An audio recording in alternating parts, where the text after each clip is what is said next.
On today's show, I'm talking about Game 7 last night of the ALCS that reminded me of a last time that a team won Game 7 of the ALCS. And that was your Texas Rangers.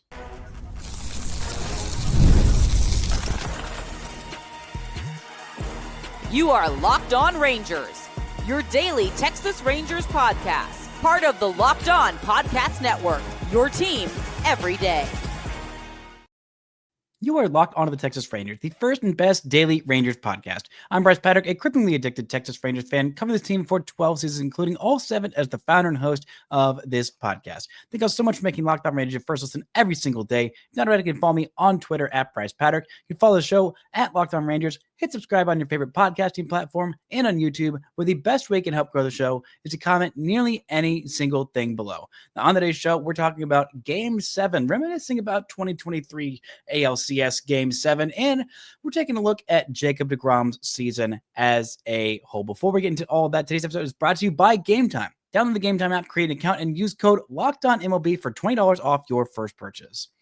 Now, last night was an extraordinary, thrilling, a Game 7 for the ages between the Seattle Mariners and the Toronto Blue Jays. Just reminding me of the last Game 7 in the ALCS that was played. A less competitive game than this one, but I want to get into this game because it was so fascinating, especially watching a Mariners team trying to go to the World Series for the first time in their franchise's history. Alas, they did not, but they put up a valiant effort, and just remembering all the craziness that goes into a Game 7 of how micromanaged, how microscopically analyzed these decisions are, of every single reliever who's brought in, every single starter who is coming in to throw 30 pitches or however many pitches on short rest or no rest or whatever it is. I mean, just the managerial wildness and just reminds me of how lucky the Rangers were to have Bruce Bochy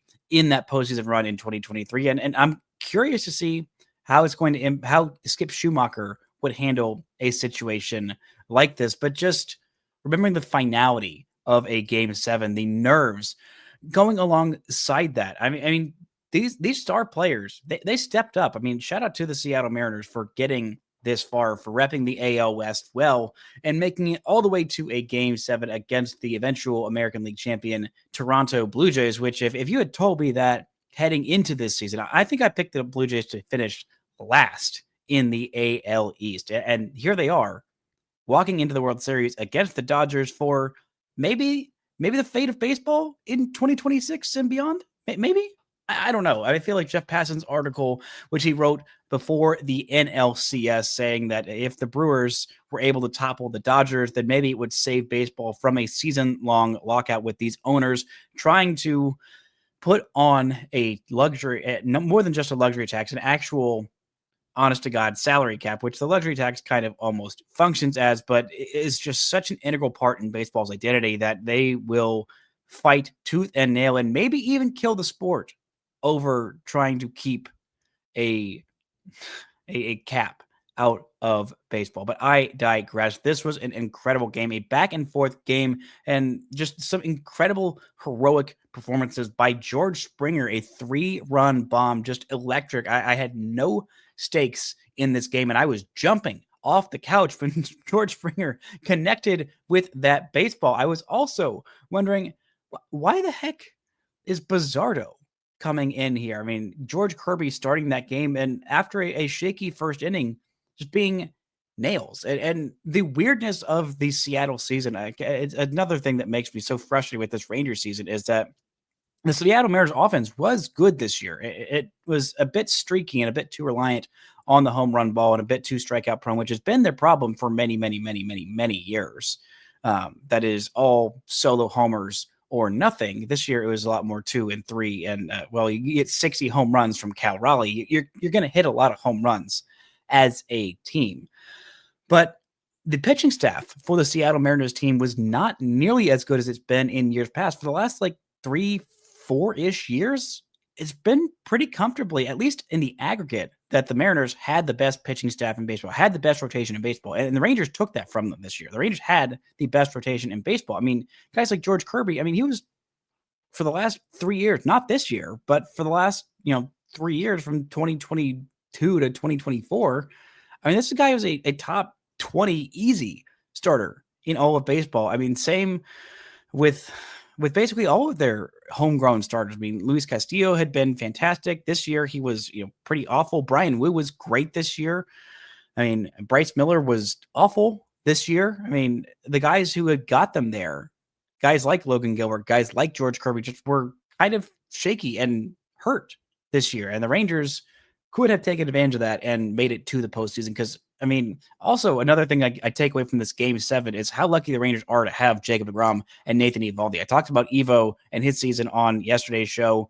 Those are two guys you feel great about throwing in Game 7 of a postseason series. I'd feel much better throwing them than anybody on that Mariners pitching staff or on that Blue Jays pitching staff. I'd feel a million times better throwing those guys out there in a Game 7 than anybody, heck, in the American League postseason picture, outside any starter in the American League postseason picture outside of, well, maybe Garrett Crochet I might take over both of those guys. And I definitely take Tarek Skubal over, well, I take him over probably deGrom in a Game 7. But Evo, I don't think there's anybody, maybe in the sport of baseball, that I would take in a Game 7 over these guys. But credit to both of these teams.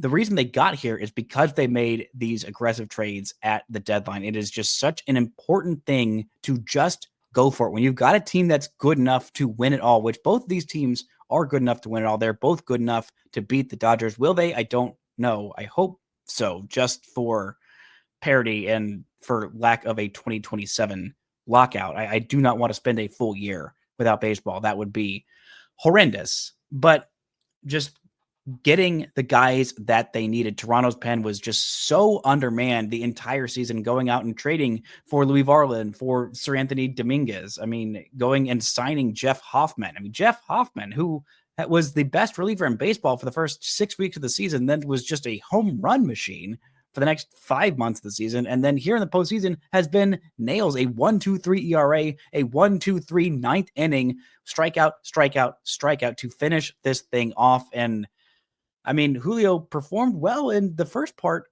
of this game, but that at bat, 6 straight sliders where he did not see a single pitch in the zone, and swings at 4 of those pitches out of the zone, swings and misses at 3 of them. And that's the ball game. That's the season for the Seattle Mariners. And boy, howdy. I mean, just going back and looking at that Game 7, I had the great privilege of being in the building. One of my best friends, Matt McCutcheon, who lived in Houston at the time, a buddy who we bonded over our annoyance on not shutting up to anybody about Rangers baseball, and quickly became lifelong friends because of that, texting me the day of Game 7 back all the way in 2023. Starting Max Scherzer that game, texting me the morning of saying, hey, if you drive down to Houston, I got a ticket for you for this Game 7. And me immediately dropping everything to drive down to Houston for that Game 7. I mean, we were nervous out of our minds heading into that game, thinking that anything could happen at that point. I mean, the Rangers had just stolen one back in Game 6 to force a Game 7 after winning, at that point, all of the games on the road and none of the games at home. I mean, it was just such a weird inflection point for that Rangers season. It really felt like anything was possible.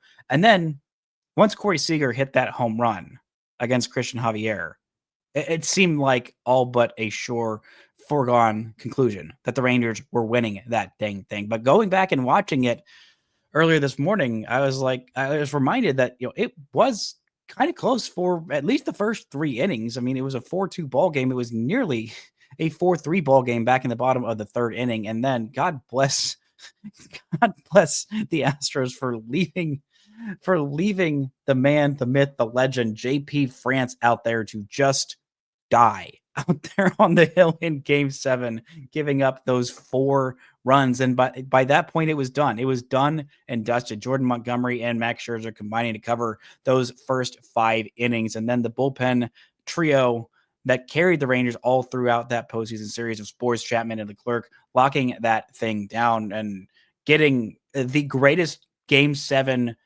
performance I have ever seen. And it was, Should have been an extra double in there for Adolis Garcia of the 4-hit, 5 RBI, 2-homer day from Dolly. I mean, what a spectacular Game 7 performance that was, just from everybody all the way up and down that line, remembering how darn deep that lineup was. I mean, everybody outside of Leo Tavares getting in on the action of driving in runs or getting on base or scoring a hit. I mean, heck, Travis Jankowski getting in there with the pinch hit in the 8th or 9th inning or whenever that was in that game. I mean, just such a magical moment. Game 7 is such a special thing. I hope we get 7 games of the World Series this year, but hat tip to the Toronto Blue Jays, the reigning American League champions, and a slow clap for the Seattle Mariners for a great season, but still not getting over that hump and getting to their first ever World Series in franchise history. But a guy with a World Series ring, that's Jacob deGrom. We're going to talk about what happened with him this season, what led to his healthy first season since 2020. And is this the new norm for him? Talk about that and more right after this. This show is brought to you by FanDuel. The NFL season is here, and they have an offer you don't want to miss. Right now, new customers can bet $5, and you'll get $300 in bonus bets to use all across the app. That's right. Pick a bet, put down $5, and if it hits, you'll unlock $300 in bonus bets to use all across the FanDuel app. Let's look at some of these odds for the 2025 World Series. The field is set. Oh my goodness, it is going to be a lot of travel for these two teams. Some long flights. Right now, the Dodgers are favored at minus 220 to win the whole dang thing. Blue Jays at plus 184, even though they have home field advantage. Let's see, game 1 right now, the Dodgers to win at plus 105. Let's see. Shohei Ohtani World Series special. They've got plenty. Shohei to hit 4+ homers in any single game. That's at plus 30,000 for Shohei to hit 10 or more pitching strikeouts and 2+ home runs in a game. Wow, that's only at plus 550. That seems a little low. That seems like they are pretty sure that's going to happen again. So what are you waiting for? Visit FanDuel.com to download the FanDuel app today and get started. The show is also brought to you by Monarch Money. Let's be honest. Most of us can't name all our financial accounts, let alone what they're worth. Between 401ks, savings, and investments, it's easy to lose track, and that can mean leaving money on the table. That's why I started using Monarch. It's an all-in-one personal finance tool that brings your entire financial life together in one clean, easy-to-use interface on your laptop or on your phone.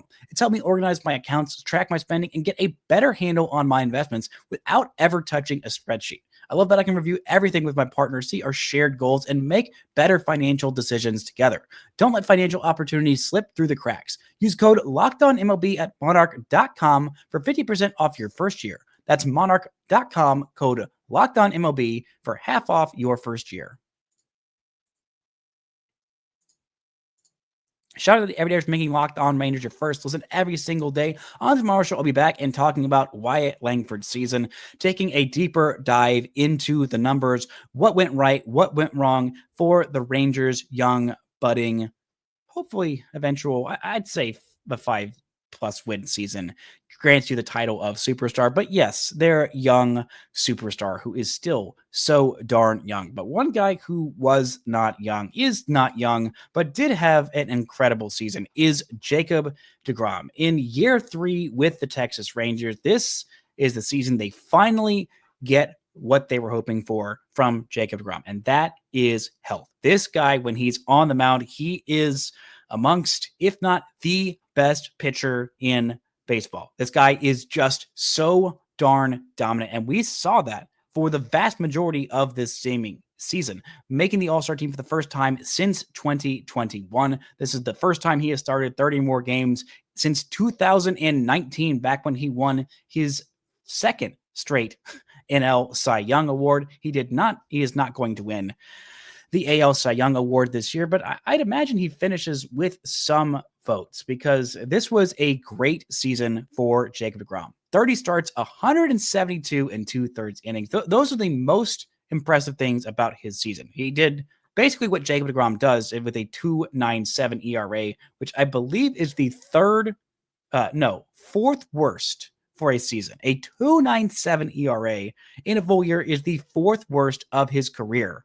He has had only 3 worse seasons than that. And he has spent 12 seasons in the big leagues. This guy has just been so darn dominant and consistent when he is on the mound. But the last half decade, basically, not quite half decade, but the last 4 seasons, he has just not been healthy, dealing with Tommy John surgery in the middle of 2023, thinking that he could come back at some point in 2023 and then maybe make a postseason start. And how different would the Rangers postseason have looked if they had Jacob deGrom?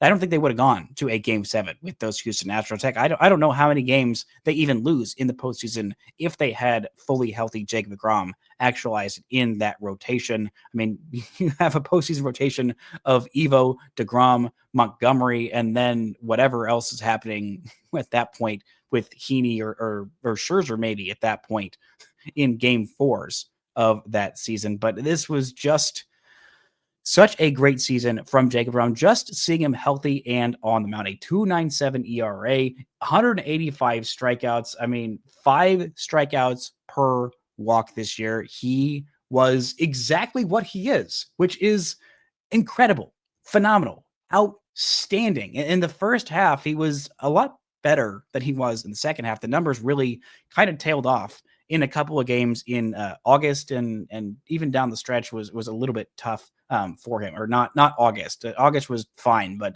the month of September and October, that was tough for deGrom. But in that first half, he had a 2.32 ERA, 19 starts, 112 and a third innings, and 113 strikeouts. This guy was 9-2 at that point. The Rangers were winning a whole lot of Jacob deGrom starts. He was fantastic at just limiting runs, going fairly deep into games, and being economical with his pitch count. And in terms of his best game, it's kind of hard for me to nail down what I think was actually his best game, because I think that start against the A's when the Rangers dropped a bazillion runs for the first time all season on April 29th. We went 6 shutout innings with 7 strikeouts on 65 pitches and did not go out there for a 7th because the Rangers took too long, scoring too many runs. And at that point, it was like, yep, that's a good day for Jacob deGrom. I mean, he had that incredible start against the Dodgers where he gave up a lead-off homer to Shohei Ohtani and then struck out 7 in 7 at that point shutout innings for the rest of the game. He did not allow a single other run, only allowed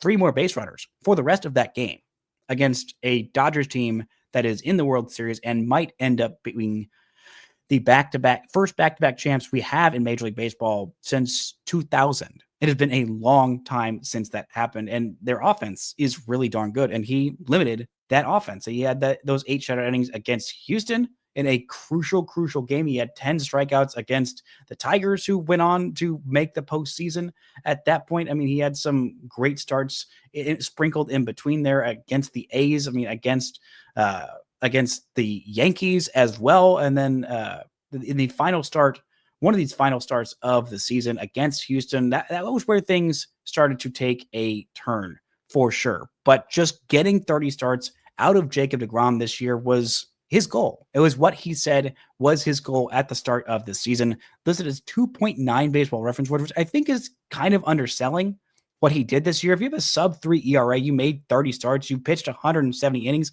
I think that should count for more WAR than it's counting for. I mean, his ERA plus was 123, so 23% better than league average. I know the ERA was a little bit better this year, just around the league. The earned runs were down. The offense was down this year, and he did allow a few more home runs than he had in years past. But the whip, the amount of limiting base runners that he did, this was the best in Texas Rangers franchise history at a .921 whip. He just didn't allow anybody to get on base against him basically all year long. And that is where you can have a whole lot of success. If nobody's getting on base against you, if nobody is, you're not giving up free walks, if you're striking out a whole bunch of guys, that leads to a lot of success. I mean, this year we just got to see the things that make Jacob deGrom the special pitcher that he is every single day or most days. He only missed one start with a little bit of fatigue early on, or at the midpoint around the season, or somewhere around July. I think it was right after the All-Star break. But this guy was incredibly consistent and just getting to that 30 inning plateau. It is such an important thing for him moving forward. But the things that made Jacob deGrom, the fastball velocity, the chase rate, the swing and the miss, the not walking guys, getting a whole lot of strikeouts and having just one of the nastiest sliders this world has ever seen. That is exactly what he was this year. We also got to see bits and pieces where the changeup looked incredibly elite. There were times where the changeup did not look particularly elite. He was able to use that curveball a little bit more often. He was able to basically live as a two-pitch pitcher almost against right-handed hitters. I mean, against righties, he threw 50% fastballs and 45% sliders, 3% changeups, 2% curveball. I mean, he was basically just a two-pitch pitcher against right-handed hitters, and it worked. And he was successful against these right-handed hitters because that's how good Jacob deGrom is when he is on his peak. The fastball and the slider is really all he needs. And to be that effective of a pitcher with basically just two pitches, he's got the other ones he can sprinkle in there when he needs to, when he wants to. But to have that level of success with just two pitches that are both top of the scale, 80 grade, that is what makes him so darn impressive. But not everything was perfect for Jacob deGrom this year. He did have some struggles. He did have, like I said, the fourth worst ERA in his career. Why did that happen? And is that going to be the new norm moving forward? Talk about that and more right after this.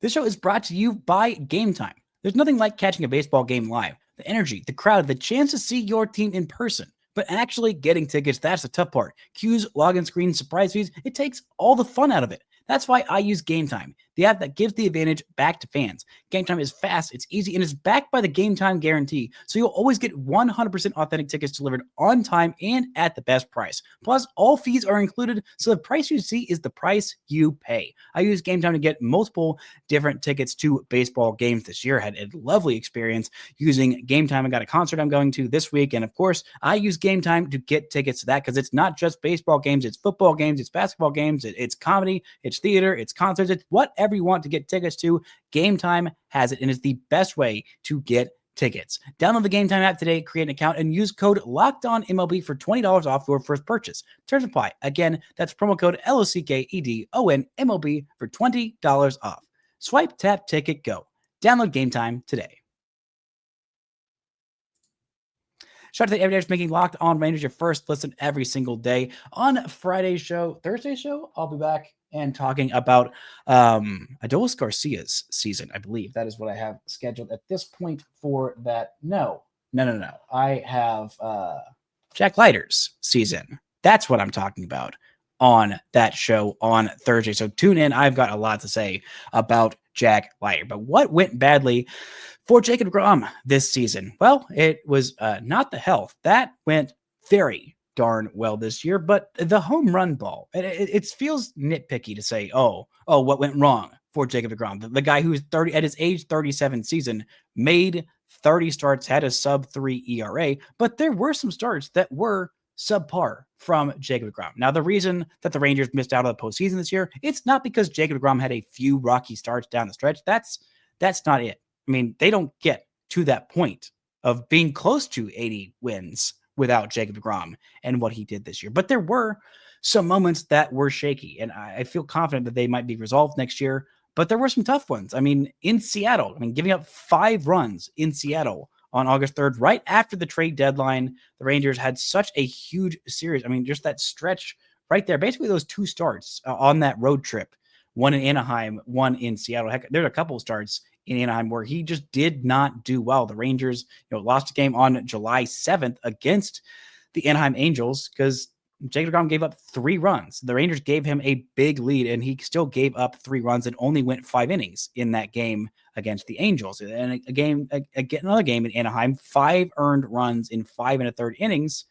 Again, the Rangers kind of really needed to win at that point. The July 28th game, it was just a tough look for him.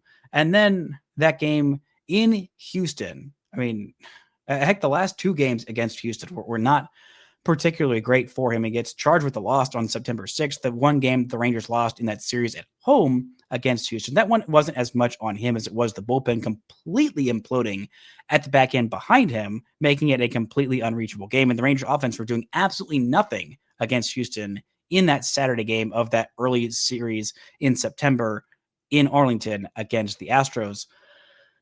But the next to last start of the year, it was just a tough one for Jacob deGrom. There's no getting around it. A couple of home runs, give it up 5 runs against that Houston Astros team in a game that the Rangers desperately needed to win, and they did not. They could not take a single game in that series in Houston, and it was tough. It was tough to watch. Now, the home run ball was not something that Jacob deGrom has ever struggled with, and it's hard to say that 1.4 home runs per 9 is an awful home run number to give up.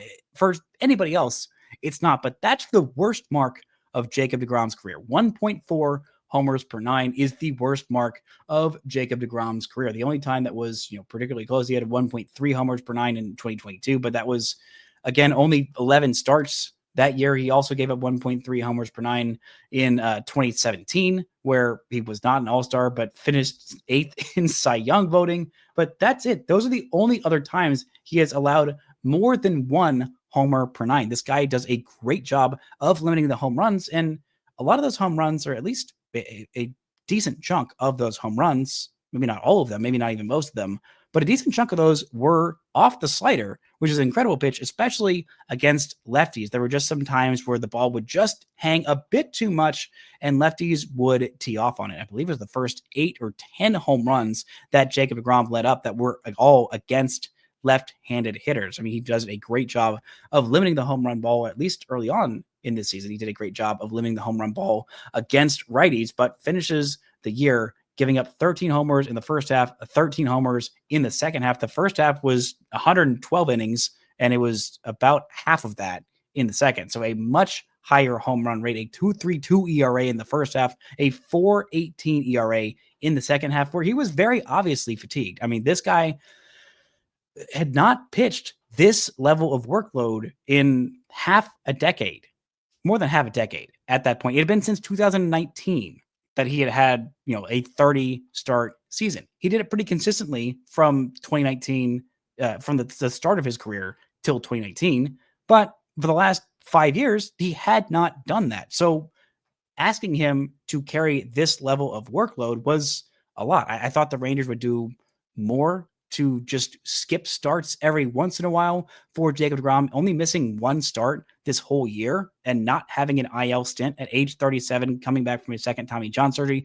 That is so darn impressive, but the workload caught up with him at the end of this season. That is a big part of why he struggled down the stretch. I mean, it wasn't like he was horrendous by any means. There were a couple of starts that were pretty bad, pretty stinkerish for Jacob deGrom standards. But again, that is for Jacob deGrom standards. The standards are very, very high. The Rangers have paid him a lot of money over the life of this contract, and there's still 2 more years on that contract, possibly 3, depending on some of the escalators, depending on the amount of innings that he pitches over the next 2 seasons. He could end up making that a vesting option, could be a player option. I don't remember exactly off the top of my head exactly how many of those options and escalators will change things, but basically, at the very least, he's here for 2 more years. I'm hoping more, because watching this guy pitch every 5th day is just such a darn treat. And if this guy's just healthy next year and doesn't have to go through the whole song and dance of, if he's healthy, when healthy, blah, blah, blah, blah, blah, all those asterisks can just be thrown away. He can just go back to being possibly the best pitcher in baseball. And next year, I think 30 starts is the expectation. I think 170 innings is kind of the baseline. But usually when you're building up on innings, when you haven't pitched, 30 starts of the season, usually you don't add more than double, more than triple, more than double. I think it was 5 times what he had done, 4 times what he had done the last 2 seasons combined. He had made 9 starts the last 2 seasons combined and 41 innings in that span. He more than quadrupled that this year. That is a huge, huge, huge jump. And usually the risk of injury, of re-injury, can start to creep up when you start to jump the workload up that much when a guy hasn't been built up to that level of workload. It can be dangerous, but Jacob deGrom and the Rangers coaching staff, I don't think they were putting him in danger because they have one of the best, if not the best medical team, especially when it comes to elbows and reconstruction there. I mean, the Rangers have the best doctor in all of baseball in Keith Meister, the master of the elbow, of the modified Tommy John surgery, the inventor of the modified Tommy John surgery. This guy invented the new way to do Tommy John surgery where the recovery is shorter. But this team would not put him in danger. He would not put himself in danger of re-injury. And so it makes me think he's just back. This is just who he is. There were no scares really even this year. I mean, outside of the one skip start, that was a lot of due to workload of just, hey, just let's give this guy a breather. He has not pitched this much. It is a heavy, heavy workload that he is being asked to do. And the Rangers even protected him a little bit. I mean, they were down the stretch. He was not pitching that deep into games. There were a lot of games where he probably could have gone a whole lot more pitches, but around that 85, 90-ish pitch mark was where the Rangers started to pull the plug in starts for Jacob deGrom. I mean, I don't think he hit the 100 pitch plateau. No, he did hit it once. He hit it literally one time this year. And that was against the New York Yankees on May 25th. He threw 103 pitches. That's the only time all season long where he even threw 100. And I think that's smart. I think limiting the pitch count, limiting the amount of innings that he would be allowed to go out for, I think that is kind of how the Rangers would protect him. I mean, there were several games where he was at, 5, 6-ish innings, around 85 to 90 pitches. And, had he been fully built up, fully healthy, fully actualized Jacob deGrom, he definitely goes back out there for another inning and probably gets it and probably gets a quicker inning and maybe is a little bit more effective. I mean, in Toronto, where he pitched 5 shutout innings, only allowed 3 base runners in that whole game. The bullpen ended up blowing it, but he was at 84 pitches at that point.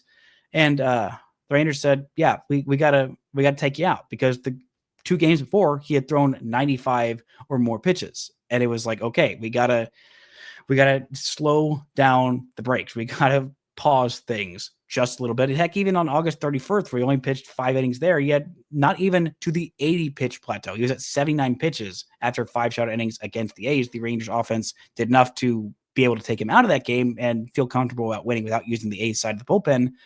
But I think this is just kind of who Jacob deGrom is now. I think a lot of those issues with the home run ball, with the just blow up starts down the stretch in huge games, that I think that it's partially on Jacob deGrom, but I think a large part of it can be placed. The blame can be placed on the workload. He was asked to do a lot this season. This was kind of a build back up year. And even in a build back up year, I mean, this guy was so darn good this year. So darn consistent. If you had told me at the start of the season, you're getting 30 starts, 170 plus innings out of Jacob deGrom this year, I'd say, okay, well, the Rangers are winning the whole dang thing because that changes everything. Alas, it didn't. But Jacob deGrom held up his end of the bargain this year and looked like the best pitcher in baseball when healthy because he's just healthy. That's going to do it for today's show. Thank y'all so much for listening and subscribing.